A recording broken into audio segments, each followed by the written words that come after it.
The entire purpose of Islam, according to all Islamic doctrine, is to ensure that there is an Islamic state throughout the entire world called a caliphate, and under that, Sharia or Islamic law is the law of the land.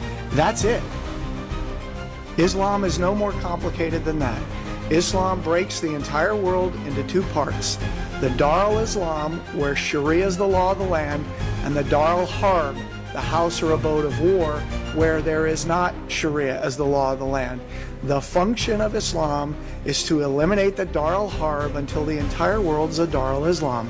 And the vehicle to do that is called what? Jihad, which in 100% of all published Islamic law is only defined as warfare against non-Muslims. So let's just put that on the line. And so we're here talking national security issues. We have people here that are running for the office of President of the United States, and we have to begin there.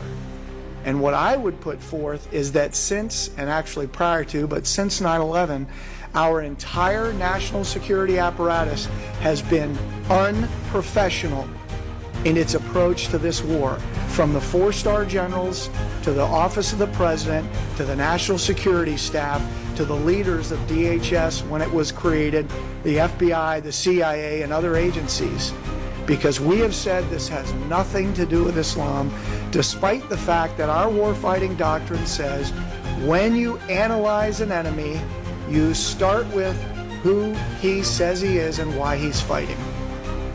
And 100% of this enemy that we're facing, from the jihadi in Chattanooga to the 9/11 hijackers and everybody before and in between, have all said we're Muslims waging jihad in the cause of Allah in order to impose Islamic law and establish caliphate, period. So that's what it is. And if we look in Islamic law, authoritative Islamic law, the kind you get at mosque bookstores, not at Barnes & Noble, you will see that 100% of them say that jihad is warfare against non-Muslims. And it's total warfare. It's not just guns and bombs. It's psychological warfare. It is political warfare. It's subversion. It is the whole 9 yards.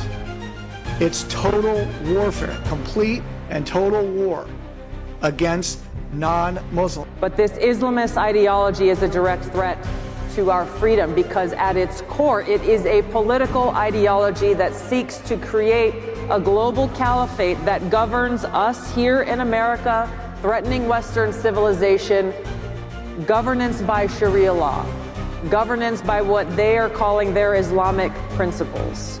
And if you fail to comply, if you fail to adhere to this ideology, if you dare to exercise your God-given right to free speech, censorship is not what we face.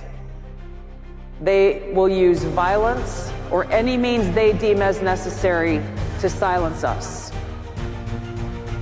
If we don't take action to identify this threat, to define it, to call it out for what it is, and take action to defeat it, then we will find ourselves in a place where many European countries and countries like Australia have found themselves.